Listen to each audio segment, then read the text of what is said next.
Assalamualaikum warahmatullahi wabarakatuh. Perkenalkan, nama saya Fatwa Kamal Yulianto, NIM 180103035, kelas 5A, S1 Keperawatan. Di sini saya akan mempresentasikan hubungan masalah perilaku pada remaja dengan irritable bowel syndrome atau disebut juga dengan IBS. Yang pertama, pendahuluan. Irritable bowel syndrome atau IBS merupakan nyeri perut berulang pada remaja yang paling banyak terjadi. Oleh karena itu, IBS akan menimbulkan gangguan perilaku yang serius pada remaja. Selanjutnya, tujuan dan manfaat penelitian. Tujuannya menganalisis hubungan antara masalah perilaku dengan IBS pada remaja. Manfaat penelitian antara lain dapat digunakan sebagai meningkatkan pengetahuan tentang hubungan antara perilaku dengan IBS pada remaja. Metode penelitian. Penelitian potong lintang yang dilakukan di SMA Nurul Iman, Palembang pada bulan Januari sampai Mei 2016. Subjek dipilih secara acak sederhana pada siswa SMA Nurul Iman yang berusia 10-18 tahun. Batasan remaja adalah individu yang berusia antara 10-18 tahun. Kriteria inklusi adalah semua siswa SMA Nurul Iman yang sehat. Siswa SMA Nurul Iman yang menderita penyakit kronis, contohnya asma, diabetes mellitus, kelainan jantung, kelainan ginjal, kelainan darah, dan sedang sakit atau sedang dalam pengobatan jangka panjang, serta sedang dalam perawatan psikolog atau psikiater dan dieksklusi. Lanjutannya, variabel yang diteliti yaitu masalah perilaku, IBS serta faktor resiko, umur, jenis kelamin, status ekonomi, pendidikan orang tua, usia kehamilan, temperamen orang tua, pengalaman dipukul, pelecehan seksual, berkelahi fisik, bully, trauma, stres atau depresi atau marah, serta diet. Prosedur informasi konsek serta penandatangan lembar persetujuan terlebih dahulu dilakukan sebelum rekrutmen. Analisis data dilakukan dengan program SPSS 20. Analisis bivariat untuk data analisis bivariat untuk data kategorik dilakukan dengan uji chi-square. Selanjutnya, hasil penelitian. Yang pertama, tabel 1. Selama periode penelitian didapatkan 180 subjek yang memenuhi kriteria inklusi dan semuanya diikuti ke dalam analisis.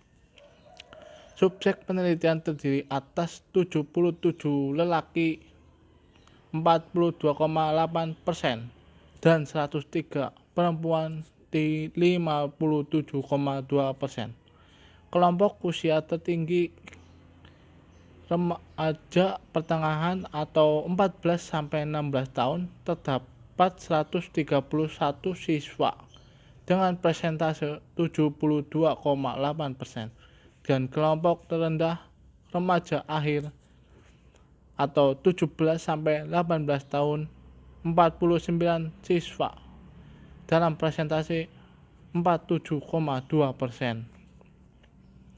Tabel 1 menunjukkan distribusi karakteristik subjek. Riwayat diare diderita 23 siswa 12,8%. alergi makanan 11 siswa serta asma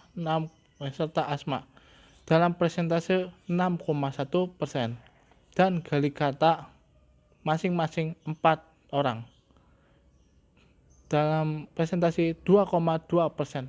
Meskipun demikian, proporsi terbesar terjadi pada siswa tanpa riwayat penyakit, 71 siswa dalam persentase 39,4%.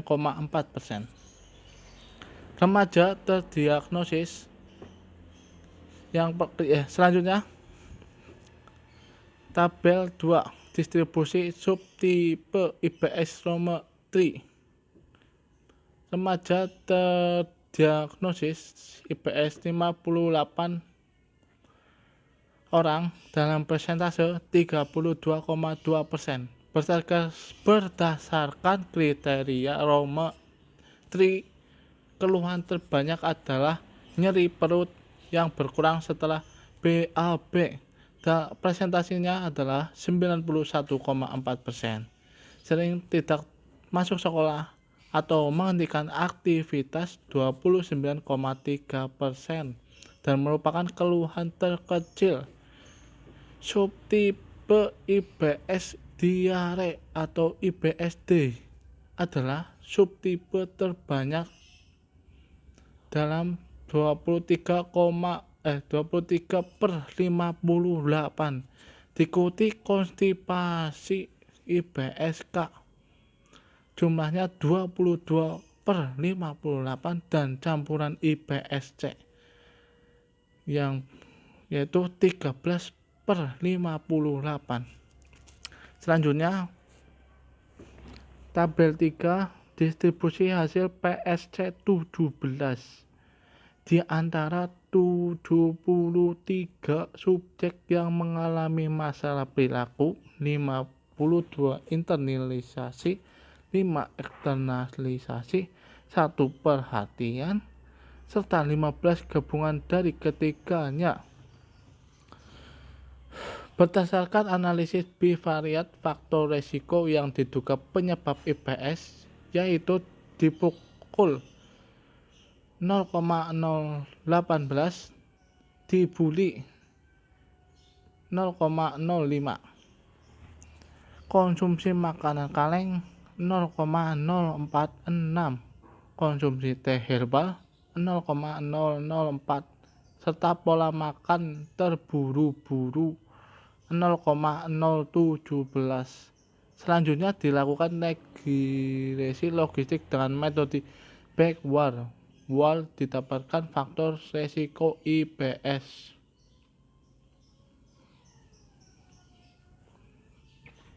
Selanjutnya tabel 4 distribusi hubungan IBS dengan masalah perilaku 180 subjek.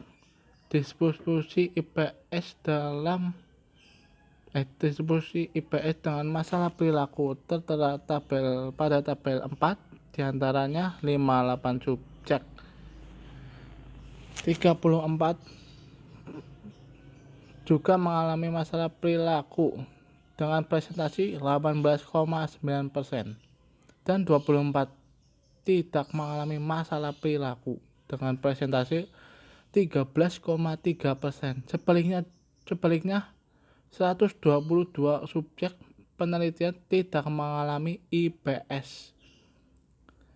39 subjek juga mengalami masalah perilaku dalam presentase 21,7% dan 83 tidak mengalami IBS dan perilaku dengan presentase 46,1%.